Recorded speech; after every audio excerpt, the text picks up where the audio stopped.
ایک شخص حضرت علی رضی اللہ تعالیٰ عنہ کی خدمت میں پیش ہوا اور کہنے لگا، یا علی، انسان زندگی میں ذلیل کیوں ہوتا ہے؟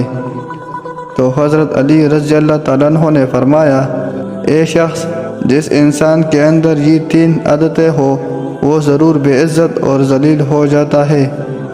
پہلی عادت، جو فضول خرچ کرتا ہے۔ پھر حضرت علی رضی اللہ تعالیٰ عنہ فرمانے لگے، میں نے اللہ پاک کے پیارے رسول محمد صلی اللہ علیہ وآلہ وسلم نے سنا ہے کہ فضول خرچ کرنا شیطان کی صفت ہے، اور دوسرا وہ شخص ہے جو جھوٹ بولتا ہے۔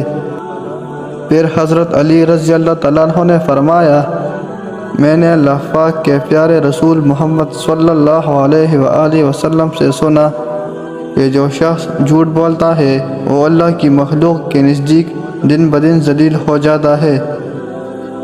اور تیسرا، غصہ کرنا۔ حضرت علی رضی اللہ تعالیٰ عنہ نے فرمانے لگے، میں نے حضرت محمد پاک صلی اللہ علیہ وآلہ وسلم نے سنا ہے کہ جو انسان اللہ پاک کی مخلوق پہ غصہ کرتا ہے تو یوں وہ انسان کے دلوں سے اتر جاتا ہے اور بے عزتی کے دلدل میں گر کر ذلیل خوار ہو جاتا ہے۔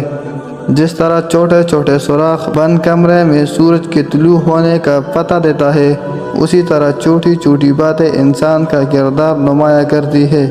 حضرت علی رضی اللہ تعالیٰ عنہ نے فرمایا، میں جنت کے شوق میں عبادت نہیں کرتا، یہ تجارت ہے، اور نہ ہی جہنم کے خوف سے کرتا ہوں کہ یہ غلامی ہے۔ میں صرف اس لیے عبادت کرتا ہوں کہ میرا رب عبادت کے لائق ہے۔